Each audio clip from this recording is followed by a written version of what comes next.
অসম চাই ছাত্ৰ সন্থা মাৰ্কেটা শাখা সমিতিৰ তৰফৰ পৰা সংগ্ৰামী অভিনন্দন গ্ৰহণ কৰিব। হয়, আজি আমি কেন্দ্ৰীয় সমিতিৰ নিৰ্দেশ অনুযায়ী আজি লিডু চাহ বাগিচা ফেক্টৰীৰ সন্মুখত 2 ঘণ্টীয়া ধৰ্ণা কাৰ্যসূচী হাতত লৈছোঁ। আৰু এই ধৰ্ণা কাৰ্যসূচী হাতত লোৱাৰ আমাৰ প্ৰধান উদ্দেশ্য এটাই যে আমাৰ চাহ শ্ৰমিকৰ দৈনিক মজুৰি অতি সোনকালে বৃদ্ধি কৰিব লাগে। কাৰণ আপোনালোকে চাব, এই কংগ্ৰেছ হওক বিজেপি হওক বাৰে বাৰে আমাৰ জনগোষ্ঠীটোক প্ৰতাৰণাই দি আহিছে, কিন্তু কোনো ধৰণৰ স্থায়ী সমাধান আমি দেখিবলৈ পোৱা নাই। সেইকাৰণে আমি দুখ প্ৰকাশ কৰিছোঁ আৰু এটা কথা পোনপটীয়াভাৱে আমি দাবী জনাইছোঁ, অতি শীঘ্ৰে যাতে আমাৰ চাহ শ্ৰমিকৰ দৈনিক মজুৰি বৃদ্ধি হ'ব লাগে। অন্যথা কিন্তু আজি ফেক্টৰীৰ সন্মুখত প্ৰায় আমি 200-300 চাহ শ্ৰমিক ওলাই আহি কিনে প্ৰতিবাদ কৰিছোঁ, কিন্তু প্ৰয়োজন সময় আমি ৰাজপথ বন্ধ কৰি কিনে প্ৰতিবাদ কৰিবৰ কাৰণে সাজু হ'ম। সেইকাৰণে এই চৰকাৰখনক পোনপটীয়া দাবী আমাৰ অতি সোনকালে চাহ শ্ৰমিকৰ দৈনিক মজুৰি 351 টকালৈ ন্যূনতম বৃদ্ধি কৰক। অন্যথা কিন্তু আপোনালোকে চাহ শ্ৰমিকৰ মৰম চাইছে, কিন্তু খংটো চাবৰ কাৰণে আপোনালোকে ৰেডি থাকক। ধন্যবাদ। হয়, অসম চাহ ছাত্ৰ সন্থা আমাৰ কেন্দ্ৰীয় সমিতিৰ নিৰ্দেশ মৰ্মে যেহেতু আজি আমি লিডু চাহ বাগিচাত 2 ঘণ্টা ধৰ্ণা কাৰ্যসূচী ৰূপায়ণ কৰিছোঁ। যেহেতু আপোনালোকে জানে দীৰ্ঘদিন ধৰি আমাৰ দাবী এটা আছিলে, যেহেতু আমাৰ চাহ শ্ৰমিকৰ দৈনিক মজুৰি আজি আপোনালোকে চিন্তা কৰক, এইখন চৰকাৰ 10 বছৰ উকলি গ'ল, কিন্তু 351 টকা আমি যিটো দাবী দীৰ্ঘদিন ধৰি আমাৰ দাবী আছিলে 351 টকা চাহ শ্ৰমিকৰ দৈনিক মজুৰি বৃদ্ধি কৰিবৰ কাৰণে আজিলৈকে আমি দেখা নাপালোঁ। 10 বছৰত এইখন চৰকাৰ উকলি গ'ল, কিন্তু 10 বছৰত কিমান দৰমহা মজুৰি বঢ়ালে জানে? অকল 83 টকা। 10 বছৰত 83 টকা। আমি সেইটো বিচৰা নাছিলোঁ।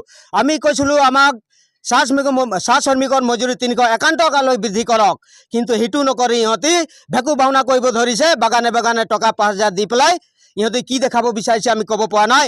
কিন্তু আপোনালোকে চিন্তা কৰক যে আমাৰ এই চাহ শ্ৰমিকসকলে 250 টকাত কেনেকৈ বসবাস কৰিব?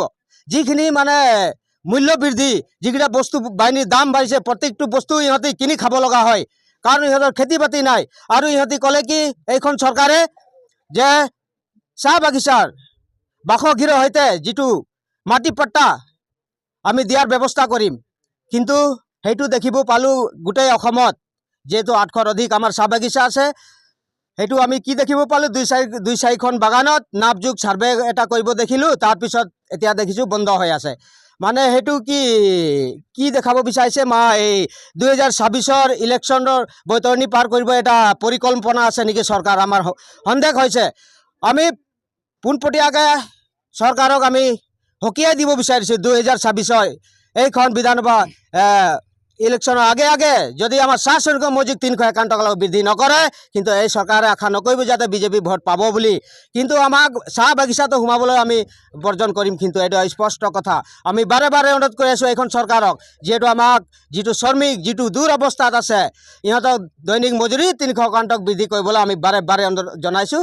আৰু ইলেকশ্যনৰ আগে আগে যাতে 351 টকালৈ বৃদ্ধি কৰিব লাগে এইখন চৰকাৰে। আৰু যিহেতু আমাৰ শ্ৰম মন্ত্ৰী ৰূপেশ গোৱালা, সি নিজে এজন ACMSৰ ছেক্ৰেটাৰী হয় চেণ্ট্ৰেল কমিটিৰ, সি নিজে অৱগত, নিজে জানে চাহ শ্ৰমিকৰ দুৰৱস্থা কেনেকুৱা আছে, কিন্তু তাৰ দায়িত্ব সি এজন শ্ৰম মন্ত্ৰী হৈ পেলাই সি কিয় কৰিব পৰা নাই? আগতে আমাৰ মন্ত্ৰী MLAবোৰ কয় বোলে আমাৰ চাহ শ্ৰমিকৰ সমস্যা এনেকুৱা, যিটো গাদী পোৱাৰ পিছত চবে পাহৰি যায়, কিন্তু এইটো দেখিবলৈ পৰিলক্ষিত হৈছে। কিন্তু দুখৰ কথা, কিন্তু আমি এইটো আশা কৰা নাছিলোঁ। সেয়েহে আমি অসম চৰকাৰক দাবী জনাইছোঁ ইলেকশ্যনৰ আগে আগে যাতে চাহ শ্ৰমিকৰ মজুৰি 351 টকা বৃদ্ধি কৰি দিয়ক। আৰু যিহেতু আমাৰ বাসগৃহ সৈতে আমাৰ মাটিৰ পট্টা চাহ শ্ৰমিকৰ নামত নামাকৰণ কৰি দিম বুলি কৈছিলে, সেইটো কিন্তু আমি দেখিব পোৱা নাই। সেইটো অতি সোনকালে কৰি দিবৰ কাৰণে আমি দাবী জনাইছোঁ। আৰু এটা কথা, আমি মূল দাবী আছিলে আমাৰ জনজাতিকৰণ, কিন্তু জনজাতিকৰণত আমাক টুপি পিন্ধাও ব্যৱস্থা কৰিছে যেন আমাক অনুভৱ হৈছে, কিবা ভেলি বুলি। এইটো আমি জনামতে কোনো সংবিধানত নাইয়ে বোলে এনেকুৱা। তো সেইটো কিয় কৰিব লগা হৈছে?